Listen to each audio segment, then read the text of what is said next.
ఎంత భయంకరంగా అంటే దిశ ఒక అభద్రతా భావానికి లోనయ్యారు.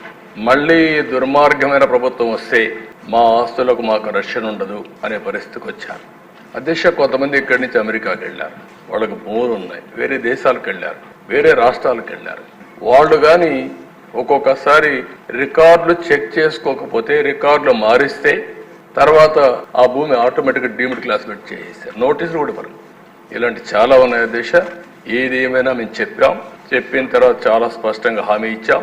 హామీ ప్రకారం మొదటి సంతకం ఏదైతే నేను చెప్పానో డిఎస్సి అని మొదటి 5 సంతకాల్లో ఈ ల్యాండ్ టైటిలింగ్ యాక్ట్ కూడా పెట్టి రద్దుకు ప్రతిపాదన పెట్టాం.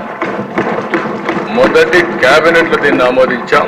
మొదటి అసెంబ్లీలో దీన్ని మళ్ళా ఈ చట్టాన్ని రద్దు చేయడానికి ఇది ప్రవేశపెట్టాం. ఇది మా చిత్తశుద్ధిని మరొక్కసారి తెలియజేసుకుంటూ సభ్యులందరూ కూడా దీన్ని ఏకగ్రీవంగా బలపరిచి ఈ నల్ల చట్టానికి మంగళం పాడాల్సిందిగా మరొక్కసారి ప్రార్థిస్తూ ఈ ప్రభుత్వం ఏ మాత్రం కూడా అజాగ్రత్తగా ఉండం, ప్రజల ఆస్తులు కాపాడుతాం, ప్రాణాలకు రక్షణగా ఉంటాం. ఇలాంటి చట్టాలను ఎట్టి పరిస్థితుల్లో ఆమోదించమని మరొకసారి తెలియజేసుకుంటూ మీ దగ్గర సెలవు తీసుకుంటాం.